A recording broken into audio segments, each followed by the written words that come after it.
Bonjour. Aujourd'hui, je voudrais vous parler des âmes du purgatoire et ce que moi-même je vis avec les âmes du purgatoire.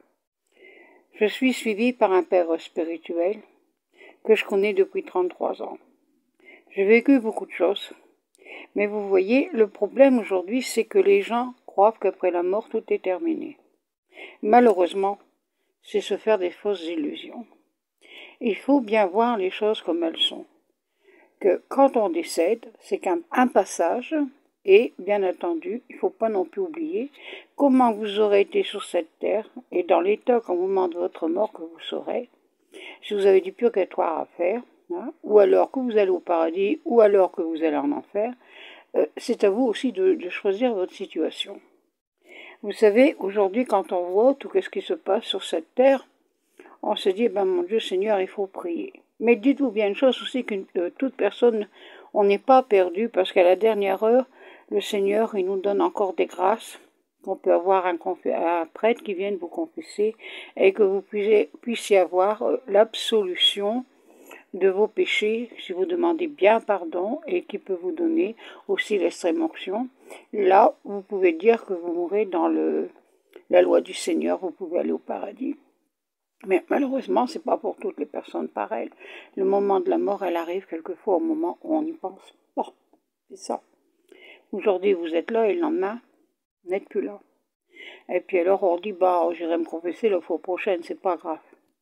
Vous savez, moi, en premier mariage que j'ai eu, c'était civilement.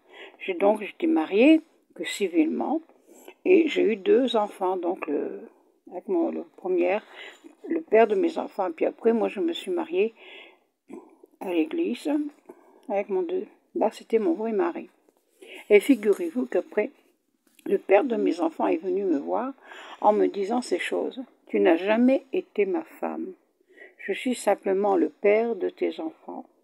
Ton mari, c'est Bernard, parce que tu es marié devant Dieu. Vous voyez la preuve, qu'est-ce que c'est le mariage? Quand c'est uni devant Dieu, c'est là le vrai mariage. Alors ça m'a beaucoup choquée. Puis après, vous savez, j'ai eu mon papa qui est venu me voir 19 ans après sa mort. Mais là, il était habillé de tout de blanc. Il avait un grand lys et il m'a dit « Je te remercie ». Donc il est venu me remercier pour les prières que j'avais faites pour lui. C'était pour moi un grand bonheur. Mon mari, sa mère, j'ai jamais connu ma belle-mère, et j'ai pas connu non plus mon beau-père. Ils étaient décédés, ces personnes. Et figurez-vous, un matin, dans notre chambre, je dis à mon mari, ta maman, elle est là. Il me dit, ma mère est décédée, qu'elle ne peut pas être là. Je dis, si, elle est là. J'y allais pas seule, elle est accompagnée d'un monsieur. Alors mon mari a un peu rigolé, en disant, demande qui c'est ce monsieur. Alors, j'ai posé la question. J'étais la seule à voir, mais mon mari ne voyait pas. Alors elle m'a répondu, c'est le vieux médecin du village. Les détails que j'ai donnés à mon mari était stupéfait.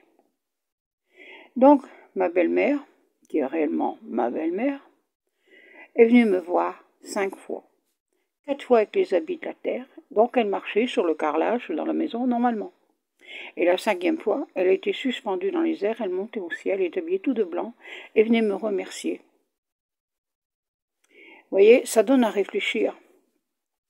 Lui, le papa de mon mari, est venu me voir, mais lui, il était sur le bord de la route, devant chez nous. Et il m'a dit, tu restes là, c'est trop tôt pour toi, mais je te demande de prier pour une Thérèse. Et figurez-vous qu'il y avait une voiture d'enfant. Et dans cette voiture d'enfant, il y avait deux bébés. Un bébé de quelques mois et un bébé un petit peu plus vieux.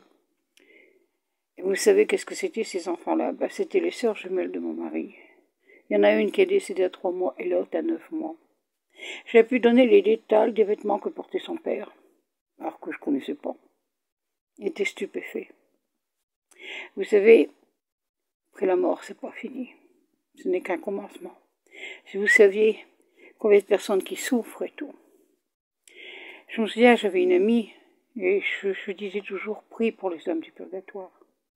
Oh, je sais, quand on est mort, c'est tout, on va au ciel, on n'a plus de souffrance. Et malheureusement, cette amie, elle s'est suicidée. Et après, elle est venue me voir en me disant, c'est toi qui avais raison.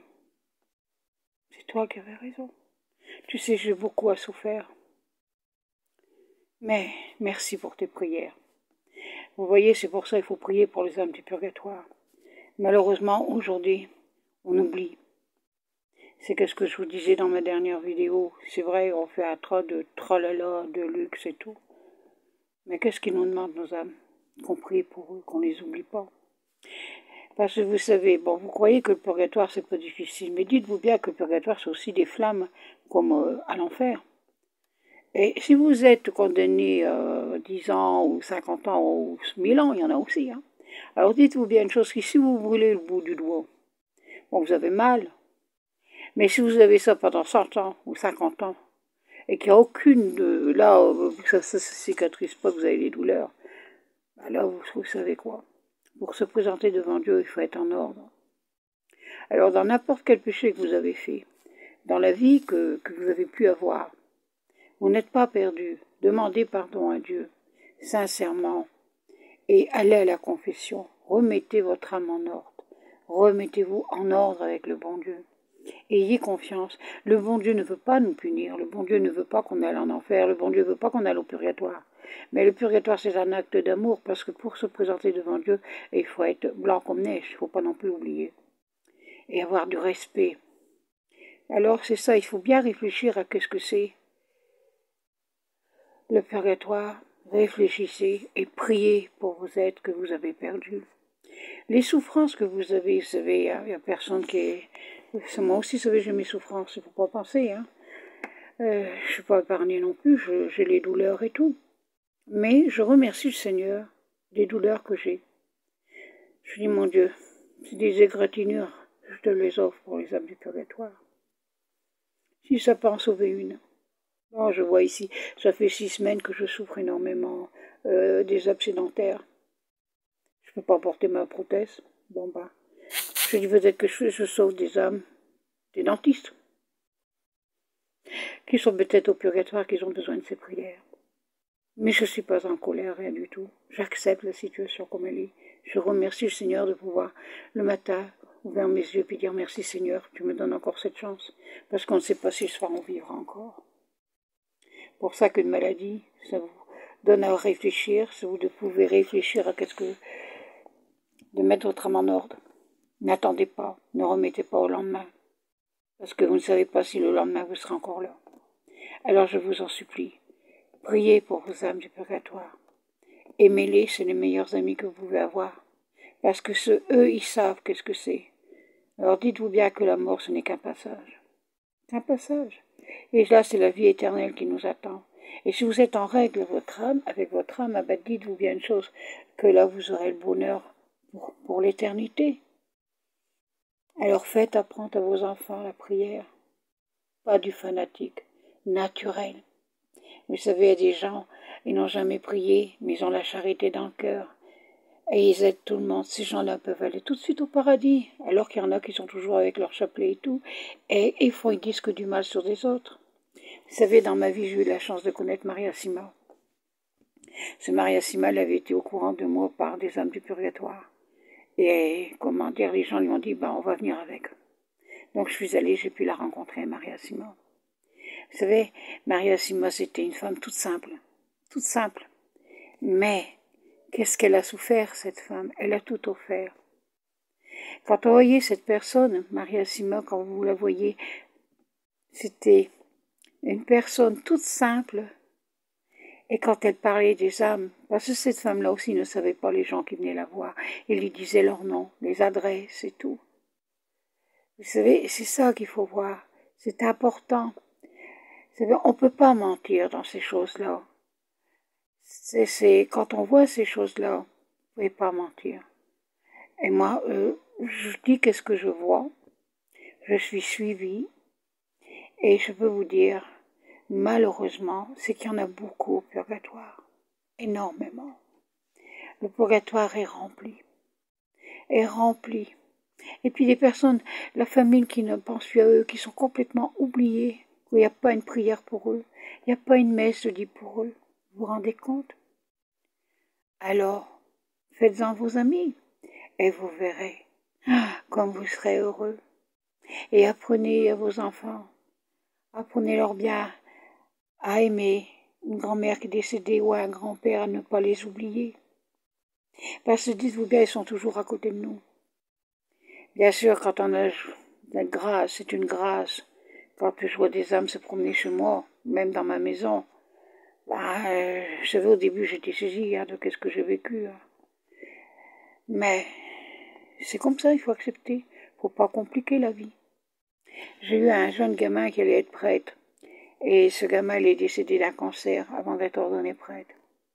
Figurez-vous, il était dans un fauteuil roulant. Et il est décédé après sa mort, il est venu me voir. Parce que j'ai une chapelle chez moi. Descends la chapelle, j'ai attendu ses doigts, descends la chapelle. Je suis descendue à la chapelle. J'ai pas allumé la lumière, mais tout était illuminé dans ma chapelle. Et Sylvain était là. Et j'étais saisie, mais je dis, mais tu es décédé. Et il était beaucoup plus grand que dans la nature comme j'avais connu. Alors il m'a dit, regarde maintenant comme je suis heureux, maintenant je peux marcher et tout. Vous savez, c'est un choc. Puis figurez-vous, après, j'ai téléphoné avec mon père spirituel qui m'a dit, téléphonez avec la maman. Dites-lui qu'il est heureux.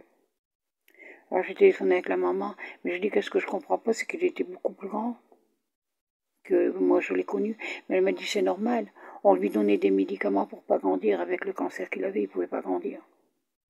Et je le savais pas. C'est pour ça.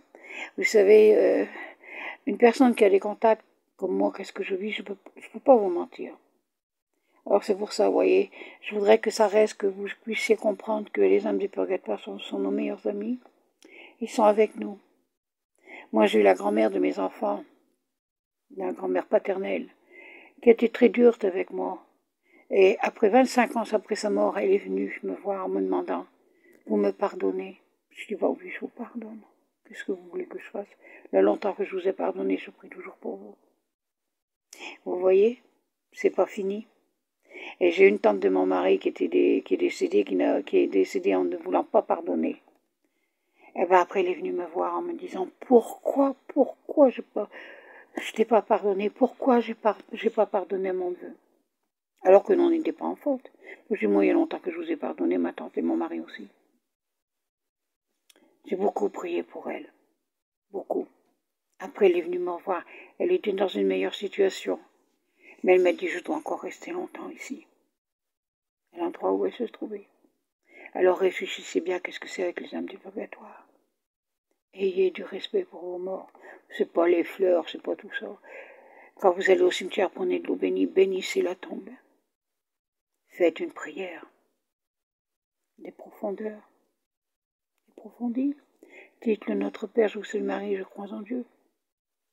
C'est pas énorme. Mais seulement, croyez-moi, votre récompense sera grande quand vous arriverez là-bas parce que vous en aurez sauvé. Et c'est eux qui viendront vous accueillir au pied de votre lit à votre mort. Voilà. Je vous bénis, je vous remercie de m'avoir écouté en union de prière et je vous souhaite que du bonheur, surtout après la mort. Merci.